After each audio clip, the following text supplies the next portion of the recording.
মাওলাই যদি দিত পাখা ওড়ে যাইতাম মদিনা, পাখা নাই তো যাই কেমনে, তবুও মন তো মানে না। আল্লাহুম্মা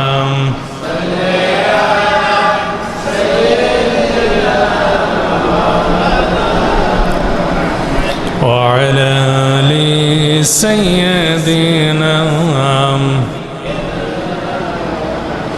জোরে সোরে জিকির করে আল্লাহর লা ইলাহা ইল্লাল্লাহ, জোরে লা ইলাহা ইল্লাল্লাহ মুহাম্মাদুর بلغ العلا بكماله كشف الدجى بجماله حسنت جميع خصاله صلى লক্ষ কোটি সালাম জানাই আমার জিন্দা নবীর কদমে, যার খাতিরে খালাস পাবো রোজ হাশরের ময়দানে। বালাগুল উলাম বিকামালিহি কাশাফাদ দুজা বিজামালিহি হাসনাত জামিয়া সাল্লাম।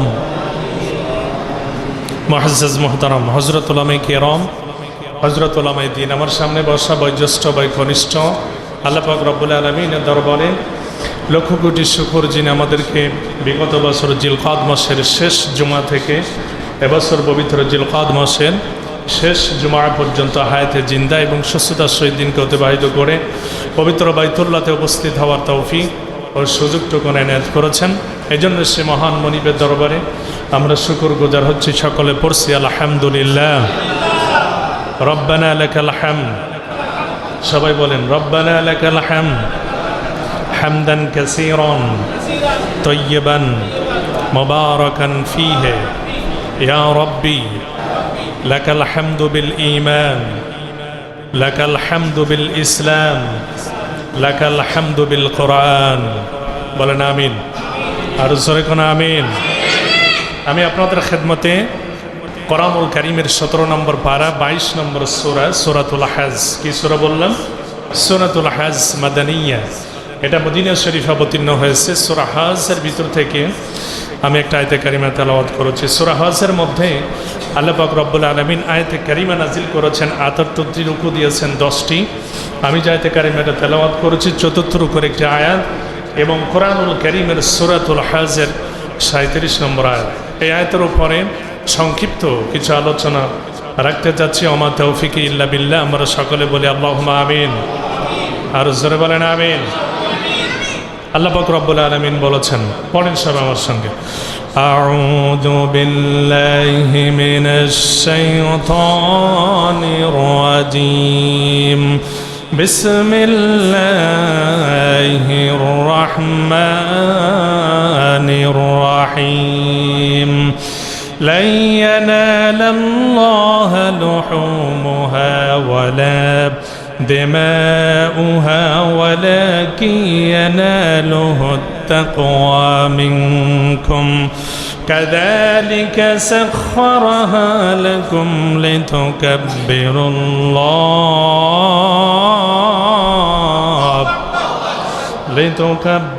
الله على ما هداكم وبشر المحسنين। বলেন সুবহানাল্লাহ। আল্লাহ পাক রব্বুল আলামিন বললেন, লা ইয়ানালাল্লাহা লুহুমুহা ওয়ালা দিমাউহা, কুরবানির পশুর কোনো রক্ত কোনো গোশত আমি আল্লাহ পাক রব্বুল আলামিন আমার দরবারে পৌঁছাই না। ওয়ালাকিন ইয়ানালুহুত তাকওয়া, বরং আমার কাছে পৌঁছাই আমার বান্দার তাকওয়া। সুবহানাল্লাহ। গত জুমাতে আমি আলোচনা করেছি কুরবানি কি, কুরবানির উদ্দেশ্য, কুরবানির হাকিকত, কুরবানির সূচনা এবং কাদের উপরে কোরবানি ওয়াজিব। আজকে আমি শুরু করব কোরবানির ফজিলাত দিয়ে। কোরবানির ফজিলত অত্যন্ত ব্যাপক এবং গুরুত্বপূর্ণ। কেননা ইসলাম ধর্মের মধ্যে কোরবানি নিছক শুধু একটা প্রথা নয়। হিন্দুদের যেমন বিভিন্ন উৎসব বিভিন্ন প্রথা থাকে, কোরবানি এটা কোনো প্রথা নয়, বরং ওটা হচ্ছে এক ধরনের একটা ইবাদত। বলেন না সুবহানাল্লাহ। ওয়ান কাইন্ড অফ ওয়ারশিপ, এটা একটা ইবাদত। এজন্য আল্লাহ পাক রব্বুল আলামিন বলেছেন ফাসাল্লি লিরাব্বিকা ওয়ানহার, আপনি আপনার প্রভুর উদ্দেশ্যে নামাজ পড়েন, ওয়ানহার কোরবানি করেন। বলেন না সুবহানাল্লাহ। সুতরাং বোঝা যায় নামাজ যেমন একটা ইবাদত, রোজা যেমন একটা ইবাদত, কোরবানিও ঠিক তেমনি একটা ইবাদত। বলেন না সুবহানাল্লাহ। নামাজ যেমন আমরা কাকে খুশি করার জন্য পড়ি, জোরে কোন? আল্লাহ। রোজা কাকে খুশি করার জন্য রাখি?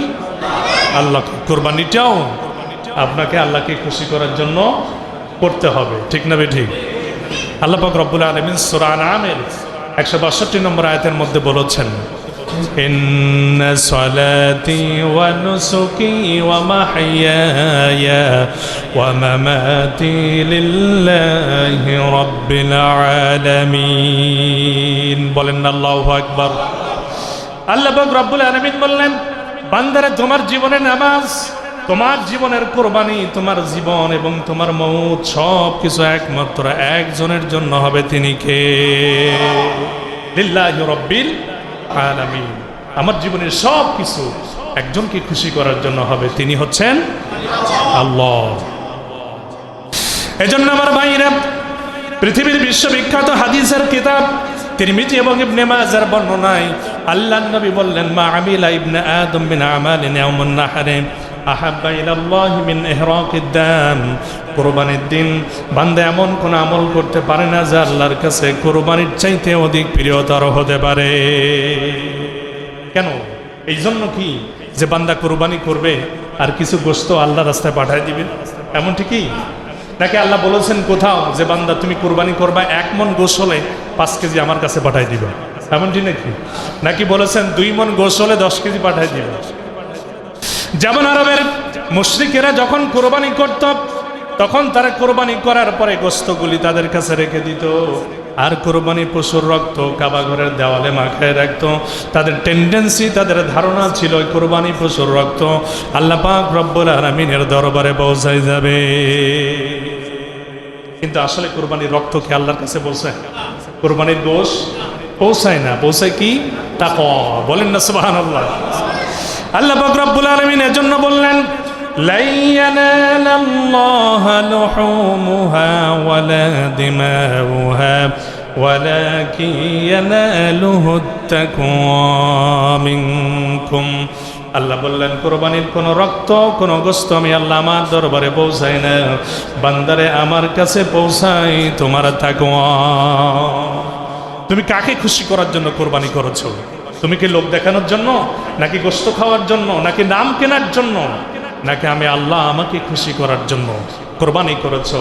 এটি আমি আল্লাহ আমার কাছে পৌঁছায়। বলেন না সুবহানাল্লাহ।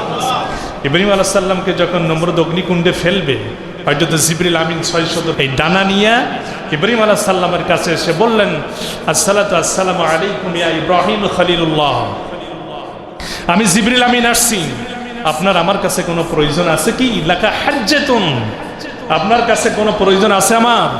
বলেন। আমি 600 পাকা দিয়ে একটা ঝাপটা দেবো, নমরুদের অগ্নিকুণ্ডকে 7 তবক জমিনের নিচে ডাবায় দেবো। আল্লাহু আকবার। সাহায্য চান আমার কাছে, কি লাগবে? ইব্রাহিম খলিলুল্লাহ বললেন, আল্লাহ পাঠাইছে আপনারে? জিবরিল আমিন বললেন, না আল্লাহ পাঠাই নাই, আমি আইছি। হযরত ইব্রাহিম আলাইহিস সালাম বললেন, বান্দার জন্য আমার আল্লাহই যথেষ্ট। আমার আল্লাহ যদি আমার পক্ষে থাকে, নমরুদের অগ্নিকুণ্ড আমার পশমের একটা শরীরের একটা পশম বলাইতে পারবে না। আল্লাহ বলেছেন, আলাইসাল্লাহু বিকাফিন আবদা, বান্দার জন্য আল্লাহ কি যথেষ্ট নয়? আমাদের জন্য আল্লাহ যথেষ্ট নয়? যথেষ্ট। ইব্রাহিম আলাইহিস সালাম বললেন, আল্লাহ যদি আপনাকে পাঠিয়ে না থাকে, আপনার কাছে আমার কোনো সাহায্যের প্রয়োজন নাই, কারণ আলাইসাল্লাহু বিকাফিন আবদা, আমার জন্য আমার আল্লাহই যথেষ্ট। বলেন না সুবহানাল্লাহ। উনি যদি চান আমাকে নমরুদের অগ্নিকুণ্ডে পুড়িয়ে মারবেন, আমি ইব্রাহিম হাসি মুখে নমরুদের অগ্নিকুণ্ডের মধ্যে জীবন দিয়া দেব, আর উনি যদি চান আমাকে বাঁচিয়ে দিবেন। এই জিব্রাইল তোমার প্রয়োজন হবে না, আমার আল্লাহ পাক রব্বুল আলামিন যেখানে আছেন সেখান থেকেই আমাকে বাঁচিয়ে দিতে পারবে। এজন্য আল্লাহ পাক রব্বুল আলামিন বলেছেন, ওমাইয়া তাওয়াক্কাল আলাল্লাহ ফাহুয়া হাসবুহু। বান্দা আমার পরে ভরসা রাখো, আমি বান্দার জন্য যথেষ্ট। বলেন না সুবহানাল্লাহ। বান্দার জন্য আল্লাহ যথেষ্ট। ইব্রাহিম আলাইহিস সালাম সাহায্য চাইলেন একজনের কাছে, তিনি কে? আল্লাহ। জিব্রাইলের কাছে সাহায্য চাইছিলেন? চান নাই। এর নাম হলো তাকওয়া। এর নাম কি? তাকওয়া। আল্লাহর পরে ভরসা, যে আল্লাহ যদি আমাকে বাঁচাইতে চান, পৃথিবীর কেউ আমার একটা পশমের ক্ষতি করতে পারবে না। বলেন না সুবহানাল্লাহ। এই জন্য কবি বলেছেন, সারা দুনিয়া হুম খালিক फिर न कुछ नुकसान है, दर नहीं कुछ गम नहीं कुछ रहमते रहमान है। সারা পৃথিবীর মানুষ যদি তোমার দুশ্মন হয় আর আল্লাহ যদি তোমার বন্ধু হয়ে যায়, সারা পৃথিবীর মানুষ মিলেও তোমার একটা পশমের ক্ষতি করতে পারবে না। এই বিশ্বাস আছে তোমাদের? আল্লাহ কবুল করেন, বলেন আমিন।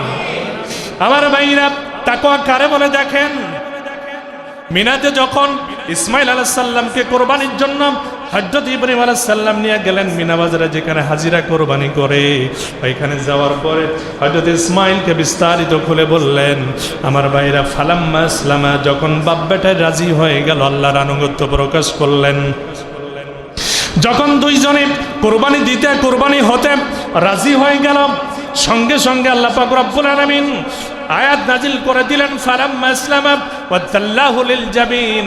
আল্লাহ পাক রব্বুল আলামিন বললেন তারা দুইজন রাজি হয়ে গেছে। আরে পরে হযরত ইসমাইল আলাইহিস সালাম বললেন, বাবা আপনি তো আমাকে কোরবানি করতে চান, আল্লাহ আমার কোরবানি চাই, আমি ইসমাইলেতে আমার কোনো অসন্তুষ্টির কারণ নাই, আমি ইসমাইল রাজি, কিন্তু কোরবানি করার আগে আমার তিনটা শর্ত আছে। এক নম্বর শর্ত হলো আমার হাত পা সুন্দর করে দড়ি দিয়ে রশি দিয়ে আপনি বেঁধে নেবেন। হযরত ইব্রাহিম আলাইহিস সালাম বললেন, কেন বেঁধে নিতে হবে? আমার ভাইরা, আমি বুঝাইতে চাই তাকওয়া কারে বলে। ইসমাইল আলাইহিস সালাম আল্লাহর প্রতি কেমন তাকওয়া। ইব্রাহিম আলাইহিস সালাম বললেন, কেন রশি দিয়ে তোমার হাত পা বাঁধা লাগবে? ইসমাইল আলাইহিস সালাম বললেন, বাবা আপনি যখন আমার গলার মধ্যে ছুরি চালিয়ে দিবেন, তখন সাকরাতুল মউত, মৃত্যুর একটা যন্ত্রণা আসবে। সাকরাতুল মউত, মৃত্যুর যন্ত্রণা। হ্যাঁ সত্য, সবাইকে মৃত্যুর যন্ত্রণা ভোগ করা লাগবে, ঠিক না বেঠিক? আমার ভাইরা, হযরত ইসমাইল আলাইহিস সালাম বললেন, বাবা যখন আপনি আমার গলার মধ্যে ছুরি দিয়ে দিবেন, সাকরাতুল মাউত বিল হক, মৃত্যুর যন্ত্রণা আমার আসবে। মৃত্যুর যন্ত্রণা সহ্য করতে না পেরে হয়তো আমার হাত পা একটু ছোটাছুটি করে লাফালাফি করতে পারি, এক ফোঁটা রক্ত গিয়ে আপনার কাপড়ের মধ্যে পড়তে পারে। কিয়ামতের দিন আল্লাহ পাক রব্বুল আলামিন আমাকে প্রশ্ন করবেন, ইসমাইল তুমি আমাকে খুশি করার জন্য কুরবানি হতে চাও নাই, এজন্য হাত পা লাফালাফি করেছো, তোমার বাবার শরীরের মধ্যে রক্ত লেগে গেছে। আল্লাহু আকবার। ইসমাইল আলাইহিস সালাম বললেন, বাবা এজন্য আপনি আমার হাত পা বেঁধে নেবেন, আমার হাত পা যেন আমি নাড়াচাড়া করতে না পারি, আমি যেন একমাত্র আমার রবকে খুশি করার জন্য কোরবানি করতে পারি, এমন পরিবেশ তৈরির জন্য আপনি আমার কোরবানির পূর্বে আমার হাত পা সুন্দর করে বেঁধে নিবে। ইসমাইল আলাইহিস সালামের অন্য কোনো উদ্দেশ্য ছিল না, তাকে খুশি করার উদ্দেশ্য আল্লাহকে খুশি করার জন্য। দুই নম্বর কথা হলো, হযরত ইসমাইল আলাইহিস সালাম বললেন, বাবা আপনি যখন আমাকে কোরবানি দিবেন, তখন আমার মুখমণ্ডলটা জমিনের দিকে ফিরায় নিবেন, অর্থাৎ আমাকে উপর করে আপনি কোরবানি দিবেন। কারণ আপনি যখন আমাকে জবাহ দিবেন, আপনার চেহারার দিকে আমার চেহারা পড়ে যেতে পারে, চোখে চোখ পড়ে যেতে পারে, তখন আপনার প্রতি আমার একটা প্রীতিত্ববোধ জেগে উঠতে পারে। আপনি যখন আমাকে কোরবানি দিবেন, আমার চেহারার দিকে যদি আপনার নজর পড়ে যায়, সন্তানের প্রতি আপনার একটা স্নেহবোধ জেগে উঠতে পারে, কোরবানির ভিতরে ব্যাঘাত ঘটে যেতে পারে, আল্লাহ আপনার উপরে আমার পরে অসন্তুষ্টি হয়ে যাবে গো বাবা। এজন্য আপনি যখন আমাকে কোরবানি দিবেন, আমার মুখমণ্ডলটা জমিনের দিকে ফিরায় নেবেন, যাতে আপনার চোখ আমার চোখ সমান বরাবর পড়ে পিতা পুত্রের মধ্যে ভ্রাতৃত্বের বন্ধন, স্নেহের বন্ধন তৈরি হতে না পারে। আপনি আমার মুখমণ্ডলটা উপর করে নেবেন, যাতে আমার চেহারা, আমার চোখ আর আপনার চোখ, চোখে চোখ পড়ে না যায়, যাতে আল্লাহর হুকুম বাস্তবায়ন করতে আপনার কষ্ট না হয়, আমারও যেন কষ্ট না হয়। বলেন না সুবহানাল্লাহ। আমার ভাইরা, 3 নম্বর হজরতে ইসমাইল আলাইহিস সালাম বললেন, বাবা আমাকে কুরবানি দেওয়ার পরে অন্তত হলো ওই জামা কাপড়গুলি নিয়ে আমার মায়ের কাছে দিবেন, কারণ আমার মা এটুকুই হচ্ছে শেষ সম্বল, মৃত্যু পর্যন্ত আমার মা এটুকু জড়িয়ে ধরে বেঁচে থাকবে, কারণ আমার মায়ের আমি ছাড়া আর কোনো সন্তান নাই গো বাবা। আমার মাকে আমার কাপড় চোপড়গুলো আপনি দিয়ে দিয়েন। হযরত ইব্রাহিম আলাইহিস সালাম যখন কুরবানি করতে যাবেন, কুরবানি করতেছেন, ছুরি চালিয়েছেন, এক পচে গলা কাটে না, বলেন না সুবহানাল্লাহ। কারণ ছুরির মধ্যে হুকুম দিয়ে দিয়েছেন কে? আরো জোরে কন। আমার ভাইরা, হযরত ইসমাইল আলাইহিস সালাম বললেন, বাবা হয় নাই, আপনার ছুরিতে বোধহয় ধার কম, আপনি ছুরিতে ধার দিয়ে দেন।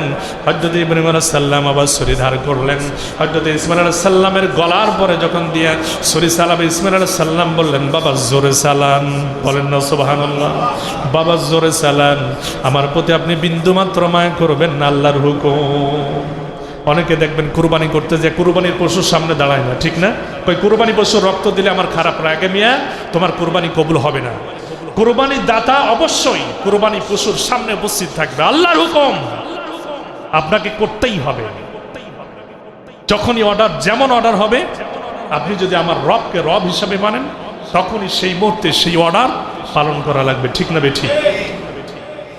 হযরত ইব্রাহিম আলাইহিস সালাম ছুরিতে ধার করালেন, আবার যখন ছুরি চালালেন, ছুরি কাটে না, ইসমাইল আলাইহিস সালামের গলা কাটে না। ইব্রাহিম আলাইহিস সালামের রাগ হয়ে গেছে, একটা ছুটে তরবারি ছুটকে ফেলে দিয়েছে ছুরি।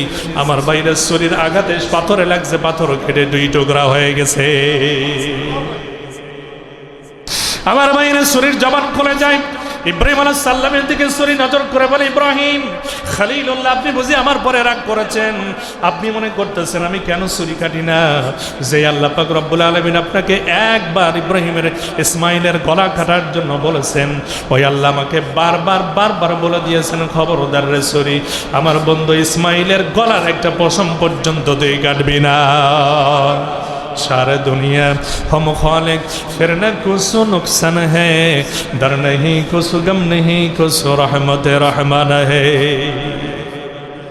আল্লাহ পাক আমারে নিষেধ করে দিয়েছেন, খবরদার ছুরি আমার ইসমাইলের শরীরের চামড়া কাটাতে দূরে থেকে একটা লম পর্যন্ত যেন না কাটে। সুতরাং নবী ইব্রাহিম, আপনি রাগ করলে কি হবে? আমি ছুরি ইসমাইলের শরীরের একটা পশম কাটতে পারবো না। আমার ভাইরা, এমন সময় পূর্ব দিক থেকে হযরতে জিবরিল আমিন জান্নাত থেকে একটা দুম্বা নিয়ে আল্লাহু আকবার আল্লাহু আকবার লা ইলাহা ইল্লাল্লাহ আল্লাহু আকবার ওয়া লিল্লাহিল হামদ বলেন, আল্লাহু আকবার লা ইলাহা ইল্লাল্লাহ আল্লাহু আকবার ওয়া লিল্লাহিল হামদ। এই তাসবিহ পড়তে পড়তে হযরত জিবরিল আমিন জান্নাত থেকে দুম্বা নিয়ে ইব্রাহিম আলাইহিস সালামের পশ্চিম পাশে দাঁড়িয়ে গেলেন। সুবহানাল্লাহ। আমার ভাইরা, তাফসীরের মধ্যে আসছে এই দুম্বাটা কোন দুম্বা? এই দুম্বাটা হচ্ছে সেই দুম্বা যেটা আদম আলাইহিস সালামের ছেলে হাবিল কুরবানি করেছিল। ওই দুম্বাটিকে আল্লাহ পাক রব্বুল আলামিন জান্নাতে রেখে দিয়েছিলেন। 2000 বছর পরে যখন হযরত ইব্রাহিম আলাইহিস সালাম ইসমাইলকে কুরবানি করতেছিলেন, ওই সময় জান্নাত থেকে আল্লাহ পাক রব্বুল আলামিন ওই দুম্বাকে মিনা বাজারে পাঠিয়ে দিয়েছিলেন। সুবহানাল্লাহ। আমার বন্ধুগণ, হযরত জিবরিল আমিন এসে ডাক দিলেন, ইয়া খলিলুল্লাহ, আপনার কুরবানি কবুল হয়ে গেছে। আল্লাহ পাক রব্বুল আলামিন আয়াত নাযিল করে দিয়েছেন, ইয়া ইব্রাহিম قد صدقت الرؤيا إنا كذلك نجزي المحسنين বলেন না সুবহানাল্লাহ। আল্লাহ বললেন, ইব্রাহিম তুমি তোমার স্বপ্নকে সত্যে পরিণত করেছো, তোমার কুরবানি কবুল হয়ে গেছে।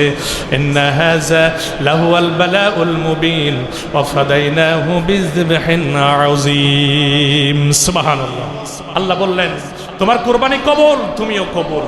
জান্নাত থেকে যবহিন আযীম বলা হয়েছে। আল্লাহ পাক রব্বুল আলামিন বলেছেন, একটা মহান জবাহ, অর্থাৎ জান্নাতি দুম্বা পাঠিয়ে দিয়েছে, ওইটাই তুমি জবাহ দিয়ে দাও। বলেন না সুবহানাল্লাহ। হযরত ইব্রাহিম আলাইহিস সালাম জবাহ দিয়ে দিলেন, দুম্বা জবাহ হয়ে গেল। এর নাম হচ্ছে তাকওয়া। ইসমাইল আলাইহিস সালাম আল্লাহকে খুশি করার জন্য, আর ইব্রাহিম আলাইহিস সালাম আল্লাহকে খুশি করার জন্য কুরবানি দিতে আর কুরবানি হতে রাজি হয়ে গিয়েছিলেন। বলেন না সুবহানাল্লাহ। সুতরাং আমাদের কুরবানিটাও হতে হবে এমন যেন আল্লাহ পাক রব্বুল আলামিন আমার কুরবানিতে খুশি হয়ে যান। আমার কুরবানিটা নিছক আল্লাহ তাআলাকে খুশি করার জন্য হতে হবে। ألك سر عند الله بينك أنت وبين الله ألك صدقة تخفى لا يعلمها إلا الله ألك سر عند الله بينك أنت وبين الله ألك صدقات تخفى لا يعلمها إلا الله আল্লাহ সিররুন ইনদাল্লাহ তোমার জীবনে এমন কোন গোপন আমল আছে নাকি যেটা আল্লাহ আর তুমি ছাড়া আর কেউ জানে না? বলেন না সুবহানাল্লাহ। এর জন্য জীবনের কিছু কোরবানি, জীবনের কিছু আমল এমন হতে হবে যেটা আমি নিছক আল্লাহ তাআলাকে খুশি করার জন্য করেছি, যা পৃথিবীর আর কেউ বুঝতে পারে নাই যে আমার কোরবানি আর আমার মাঝে আল্লাহকে খুশি করা ছাড়া আর কোনো উদ্দেশ্য নাই। বলেন না সুবহানাল্লাহ। আমার ভাইরা, শুধু তাই নাই, তিরমিজি এবং ইবনে মাজার বর্ণনায় বিশ্বনবী বললেন যদি কেউ আল্লাহকে খুশি করার জন্য একটা কোরবানি করতে পারেন, আমার ভাইরা, ওয়াইন্নাহু লা ইয়াতি ইয়াউমাল কিয়ামাতি বিকুরুনিহা ওয়া আশআরিহা ওয়া আজলাফিহা, কিয়ামতের দিন যখন বান্দার মিজানের পাল্লা ওজন করা হবে, ওই কোরবানিটা যদি বান্দা আল্লাহকে খুশি করার জন্য করতে পারে, তাহলে কোরবানি পশুর শিং, কোরবানি পশুর পশম আর কোরবানি পশুর খুরগুলি ওই বান্দার মিজানের পাল্লার মধ্যে আল্লাহ উঠায় দিবে। আর জোরে কোন মিয়া সুবহানাল্লাহ। আমার ভাইরা, আপনার কোরবানি যদি কোরবানির মতন হয়, আপনি যদি আল্লাহকে খুশি করার জন্য করতে পারেন, আল্লাহ নবীজি বলেছেন কোরবানির পশুর রক্ত জমিনে পড়ার পূর্বেই যেই কোরবানি আল্লাহকে খুশি করার জন্য বান্দা করেছে, ওই কোরবানির পশুর রক্ত জমিনে পড়ার পূর্বেই ওই কোরবানির পশু আল্লাহর দরবারে কবুল হয়ে যায়। আল্লাহ নবীজি বলেছেন ফাতিবু বিহানাফসা, সুতরাং তোমরা প্রফুল্ল চিত্রে আল্লাহকে খুশি করার জন্য কোরবানি করো। বলেন না সুবহানাল্লাহ। এর জন্য কোরবানি হতে হবে কাকে খুশি করার জন্য? আল্লাহকে খুশি করার জন্য। আমার ভাইরা, কোরবানির অনেক ফজিলত ইবনে মাজার বর্ণনা এসেছে। সাহাবায়ে কেরাম জিজ্ঞাসা করলেন, ইয়া রাসূলুল্লাহ, কোরবানিটা কি? বিশ্বনবী বললেন, এটা হচ্ছে মুসলিম জাতির পিতা হযরত ইব্রাহিম আলাইহিস সালামের সুন্নাহ। মুসলমানদের জাতির পিতার নাম কি? হযরত ইব্রাহিম আলাইহিস সালাম। মিল্লাতা আবিকুম ইব্রাহিম হুয়া সাম্মাকুমুল মুসলিমিন। বলেন সুবহানাল্লাহ। আল্লাহ বললেন মুসলমানদের জাতির পিতার আমি আল্লাহর নাম রেখে দিয়েছি ইব্রাহিম। আমার ভাইরা, হযরত ইব্রাহিম আলাইহিস সালামের সুন্নাহ। বিশ্বনবী বললেন, ও আমার সাহাবীরা, কুরবানি হচ্ছে মুসলিম জাতির পিতা হযরত ইব্রাহিম আলাইহিস সালামের সুন্নাহ। সাহাবায়ে কেরাম বললেন, হুজুর, এই কুরবানির মধ্যে কি লাভ? আমরা কেন কুরবানি করব? বিশ্বনবী বললেন, বিকুল্লি শারাতিন হাসানা, কুরবানি পশুর প্রত্যেক লোমের বিনিময়ে একটা একটা করে নেকি আছে। সুবহানাল্লাহ। একটা পশুর গায়ে কোটি কোটি লোম, আপনি সারাদিন গুনেও শেষ করতে পারবেন না, ঠিক না বেঠিক? তো এত পশম, এত লোম আল্লাহ পাক দিয়েছেন। নবীজি বলেছেন কুরবানি পশুর প্রত্যেকটা লোমের বিনিময়ে আপনার আমলনামায় একটা একটা করে নেকি লাগা হবে। সুবহানাল্লাহ। আমার ভাইরা, কুরবানির ফজিলাত অনেক, এজন্য কুরবানি আমাদের করতে হবে। কুরবানি আমাদের উপরে, সমর্থবান ব্যক্তির উপরে কুরবানি করা ওয়াজিব। মুসলমান পুরুষ হোক বা নারী হোক, নারী যদি মালদার হয়, বালিকা নেশা পরিমাণ সম্পদের মালিক হয় সমসাময়িককালে, তাহলে মহিলাদের জন্য আলাদা কোরবানি করতে হবে, পুরুষের জন্য মালদার হলে আলাদা কোরবানি করতে হবে। কোরবানি ওয়াজিব, অবশ্যই করা লাগবে, না করলে গুনাহগার হতে হবে।